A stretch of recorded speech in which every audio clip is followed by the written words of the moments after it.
Zdravka, cenjeni gledalci, prav lepo pozdravljeni v naši domači oddaji Pot poti. Vesel sem, da smo zopet skupaj v eni izmed oddaj Pot poti in tokrat se oglašam iz sosednje Italije, Santa Andreža in najprej lepo pozdravljam gospoda župnika Karla. Dober dan in dober daj. Tudi vam lep pozdrav, pa dobrodošli pri nas. Morda besedo dve, da se našim gledalcem v Sloveniji predstavite. Želim povedati, da zelo dobro skrbite za slovenski jezik in vam ob tej priliki tudi čestitam marsikdo v Sloveniji. Ne, ni tako lepo. Torej, ne glede na to, da sem študiral v Ljubljani, ampak meni se zdi, da če smo Slovenci, potem moramo za svoj jezik skrbeti. To je samo posebej umevno. Jaz ne sprejemam dejstva, da bi včasih tudi v Ljubljani vse angliško ali vse tujem jeziku, kako da bi bili zdaj kar nekaj knjig prodani. Če smo Slovenci, potem moramo za svoj jezik najbolj skrbeti. Zdaj, pogovorni jeziku sicer ga ne bomo govorili, ampak ko nastopaš, takrat pa moraš znati slovensko. To je jasno, samo po sebi umevno. Morda dve, tri besede, kdaj vas je poklical ta lep poklic, koliko časa ste že župnik v tej prekrasni župniji? Torej, tako od majhnega malčka me je že deklo, oziroma sem imel občutek, da me gospod kliče. Pol prije tista pubertniška leta šlo pozabi, pa prve ljubezni, pa so te stvari pač kar vsak doživi. Novo sem pa prišel v četrto gimnazijo, pa nas imamo 5 razredov gimnazijo. Četrto gimnazijo, takrat je začela pa ta misel še malo bolj se poglabljati v meni, ker sem bil pa v zadnji gimnaziji, mi nekoč kaplan je rekel, če boš kaj potreboval, zdaj se preplaviš na življenje in zbiraš poklic, me pa pokliči. No, pa sem resen dan, poletje je bilo, oziroma že na jesen je šlo, sem prosil za pogovor z njim, sem rekel, meni se zdi, da me Bog kliče, sam v sebi sem namiren, sem mu rekel, in pa je, on je takrat govoril, ja, če si namiren v sebi, pa pomeni, da je to resnica. Pa da te res Bog kliče, ker Bog kliče v nemiru, to pomeni v razgibnosti, nemirno kliče. No, in sem bolj res vstopil v stranišče v Ljubljani najprej leta 1983 in od takrat do danes še nisem zapustil gospoda poti. Bomo pa morda kaj čakati kot trip tudi župnije, koliko imate obiskan, verskih manjš, morda vero učencev, oziroma verjetno še imate tudi pravite tudi kakšno podružnico, cerkev. Torej, Štambrež je sicer bila do leta 1950 približno popolnoma slovenska fara. Leta 1950-1951 so pa sem zašli prekajati ti begunci iz Istre in Dalmacije. Tako da so našo faro posebno razdvojili in smo danes ne več pol, žal, smo verjetno 35-40% da se Slovenci, ostali so Italijani. Vendar kljub temu je v glavnem župnija slovenska, ker so vanjo vključeni samo Slovenci, Slovenci obiskujejo, no, Italijani tudi, ampak v zelo skromnejši obliki. Italijani imajo rajši kakšne druge župnije v mestu ali pa predmestju. Danes je tako, da imamo v naši župniji redno župnijski verouk, čeprav pri nas v Italiji imamo tudi katoliški verouk v šolah. Vendar to ni kateheza. To je nekaj vrste nauk o religijah, znanje vsega in od niča. Tako da, ko sem jaz prišel sem pred 14 leti, sem takoj uvedel župnijski verouk. Starši sicer v prvem trenutku so bili nekoliko nasprotni, ker tega niso bili vajeni, češ to je dvojnik tega, kar imaš v šoli, pa se skušal razložiti in tako dalje. No, pa se je obnesno upeljalo, da imamo za redno župnijski verouk. Pa smo pred leti, ko so ukinili sobotno delo v šoli, sobotni pouk, sem staršu predlagal, da bi imeli v pouku soboto dopoldne, pa so spet starši jamrali, sodijo, pa kome smo se izborili, da so sobota fraj, zdaj nas pa vi. Zdaj pa veste, se pravzaprav dam vam eno pomoč, vi boste soboto dopoldne fraj, šli boste lepo na nakupe, otroci bojo tle pri župninskem verouku, pojejo v prepevskih vajah, vmes se bo še kako igrali, župninske dom bodo, navarno bodo v pravih rokah in tako. No in pol so rekli, starši poskusimo. In to smo začeli septembra pred 6-7 leti. Decembra sem spet sklical, ko Božiča sem rekel, zdaj pa povejte, ali ne nadaljujemo, ali ne, ker sem bil pač tako nasprotni. Pa so vsi starši en glas rekli, gospod, ne nadaljujte, mi smo tako fajn, ko smo v soboto fraj.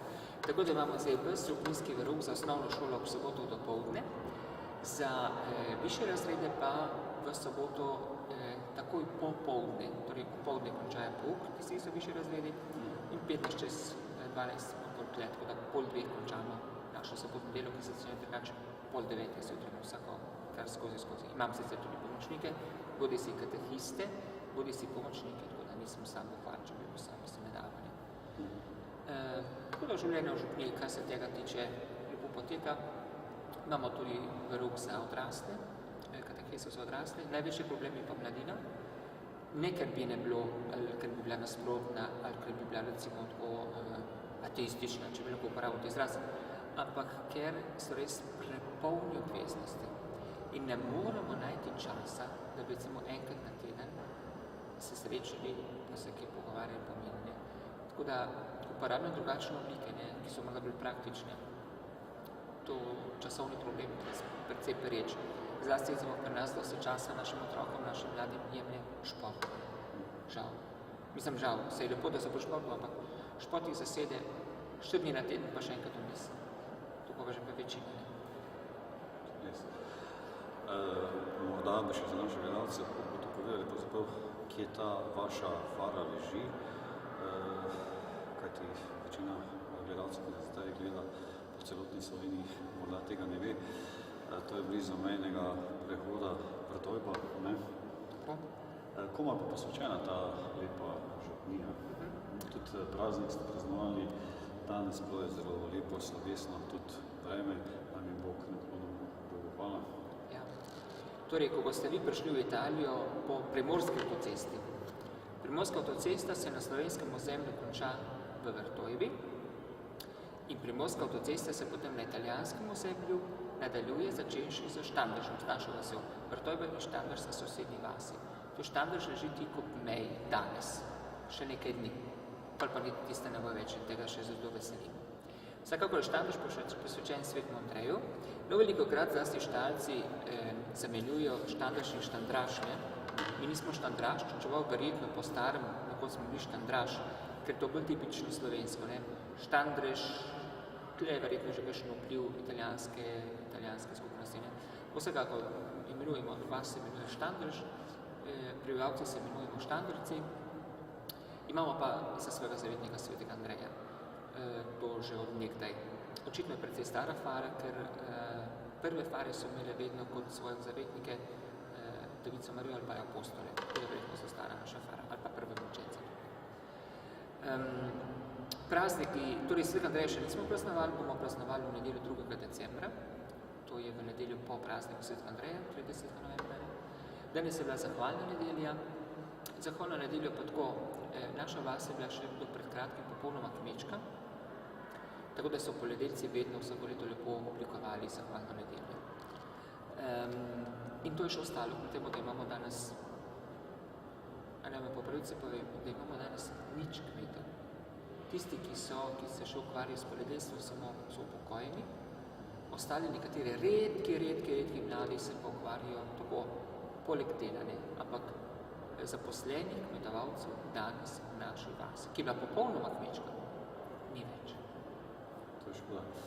Verjetno je razlika biti duhovnik v zamejstvu v Sloveniji, tudi verjetno način dela obremenite nekoliko večje kot.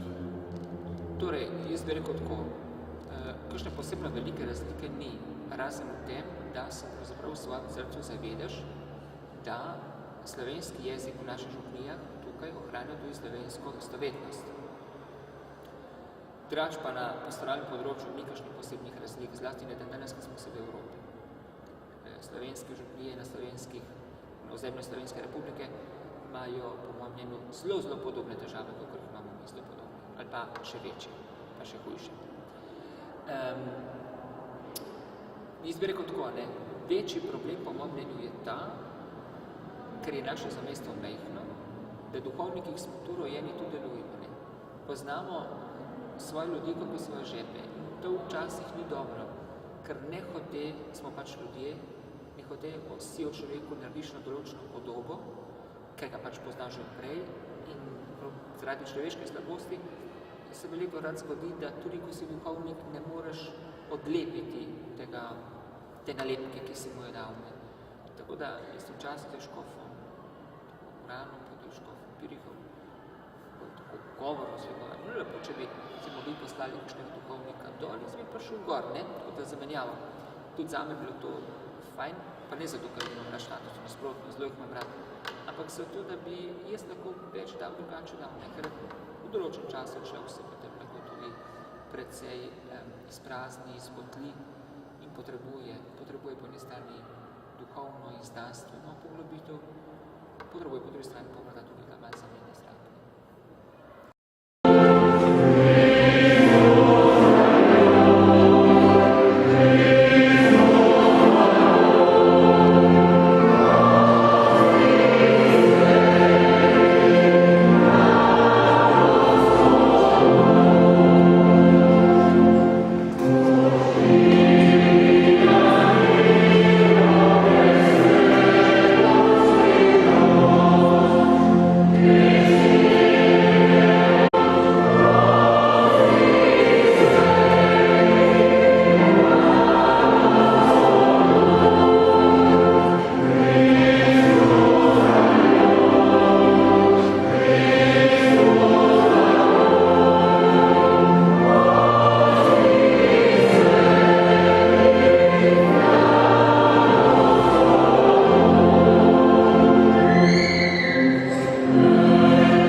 In sedaj gostim tukajšnjega domačina, gospoda Dimitrija, lepo pozdravljeni in vas prosim, če se našim gledalcem v Sloveniji lepo predstavite, pa da poveste malo o trip vasi, o trip župnije, oziroma vse tisto, kar dobrega naredite za ljudi in tudi pomagate gospodu župniju.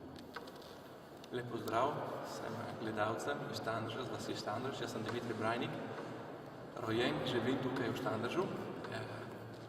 Kakor ste vi prepovedali,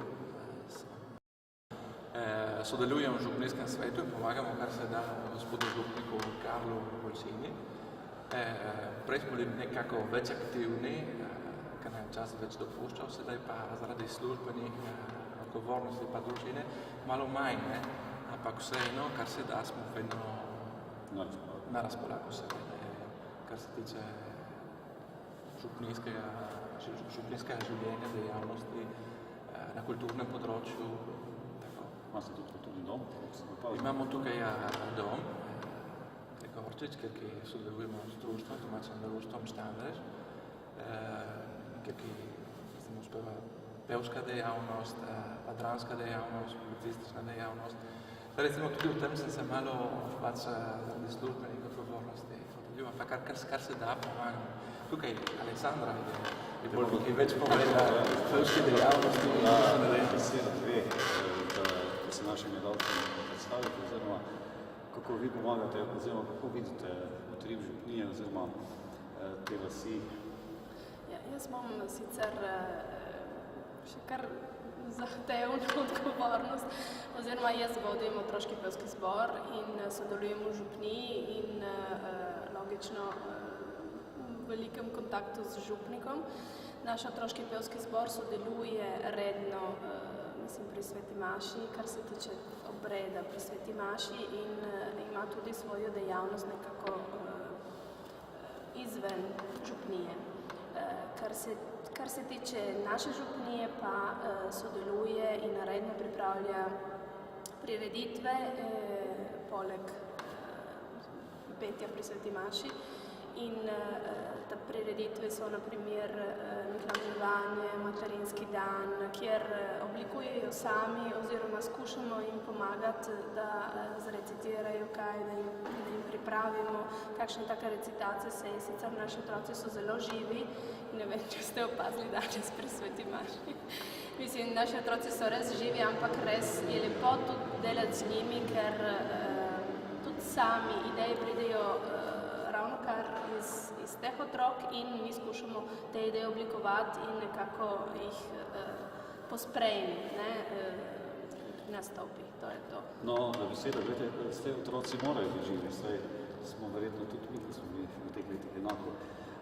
Bi pa želel na eni strani tudi povedati, da pravzaprav, koliko sem opazil, zelo lepo se deluje pri Sveti Maši, zelo lepo govorijo slovenski jezik, oziroma je tisti vzgled tudi na vas in bi vas želel tudi v tej prilici pohvaliti, oziroma vam zaželim še tudi naprej tako uspešno. Hvala lepa. Je pa verjetno delo z mladimi, s temi otroci se vzema tudi eno posebno pristop oziroma tudi več tistega pedagoškega vidika, tudi je drugače za odrasle oziroma za večje.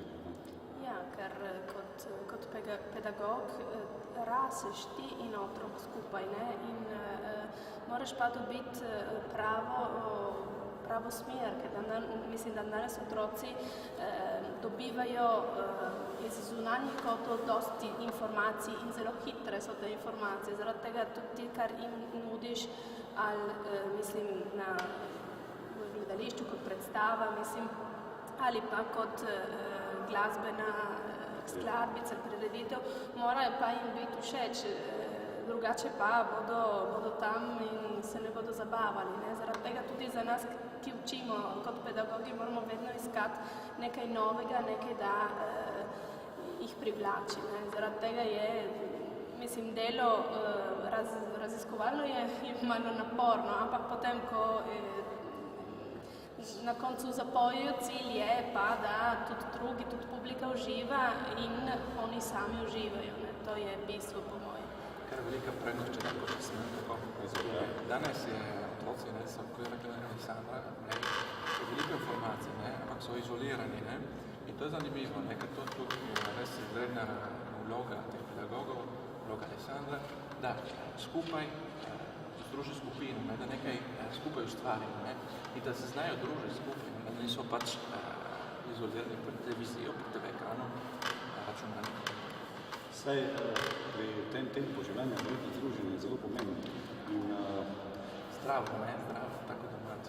Če smem jaz še nekaj opozoriti oziroma vam povedati, je, da je posebnost tega zborčka, ker gledam tudi okoli iz drugih vasi zborčke, je ta, da otroci so majhni in so, mislim, veliki, imajo tistih 13-14 let, ampak so vsi skupaj, vedno se držijo skupaj. Ne, da bi rekli veliki, da majhni, jaz ne bom z njimi, nima kje se pogovarjati.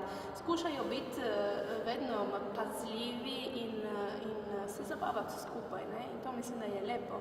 Logično, vsak ima svoje leta in razmišlja tudi kot 13-letnik, kot 6-letnik, ampak ko so te pevske dejavnosti in te prireditve, ki skupaj pripravljamo, je lepo, da jih vidim skupaj, da lepo sodelujejo skupaj. Koliko pa jih je v zboru? Okrog 40 jih imam. Ja, gledajte, jaz se vam zahvaljujem za obisk, za pogovor, da ste se vzeli čas tudi pri Sveti Maši, pa bomo dali glas, oziroma to lepo petje, tudi pri blagoslovu slišali. Ja, v življenju vam želim tudi vse tisto dobro, obilo Božjega blagoslova, oba dneva in tudi celotni življenji in vse tisto, to dobro naj ostane in sem zelo vesel, da negujete ta slovenski jezik in se vam zahvaljujem za pogovor. Hvala lepa.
Spoštovane gledalke, cenjeni gledalci, še vedno smo v oddaji Pot poti, v oddaji, katera je pravzaprav nastala po vaših željah oziroma po vaših priprošnjah oziroma priporočilih. Kajti na željo naših gledalcev v tujini smo pravzaprav obiskali tole lepo vas v sosednji Italiji, Štandreš. In prav lepo pozdravljam vse tiste, kateri nas sedaj spremljate preko svetovnega spleta. In vseh tistih, kateri nas spremljate tudi preko spletnega portala www.zelinko.com ali krščanskega strežnika RKC. In vsem tistim, ki ste ostali z nami zvesti, bi želel podariti misel, kajti če delamo dobro, tisto dobro se nekega dne vrača. Kajti ljubezen je sad, zrel za vsak letni čas in vsakomor dosegljiv. In kajti kdor ljubi, je tudi ljubljen. In molitev je tista, ki nas pravzaprav povezuje. In verjamem, spoštovane gledalke in cenjeni gledalci, da tisti, kdor moli, vedno lahko nekaj človeku da in nudi. Spoštovane gledalke, cenjeni gledalci, zahvaljujem se vam za obisk.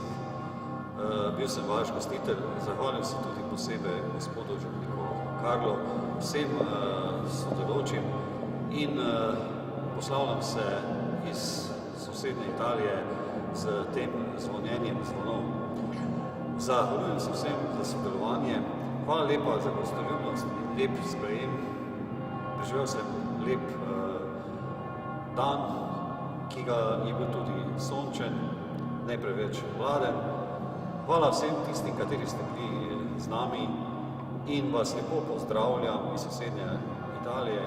Želim vam še naprej prijeten, dober sprejem in vse dobro na vaših življenjskih potih vam želi vaš moderator oddaje Pot poti in samo za vaš, spoštovane gledalke in gledalce, sem bil danes obiskal ta lep kraj.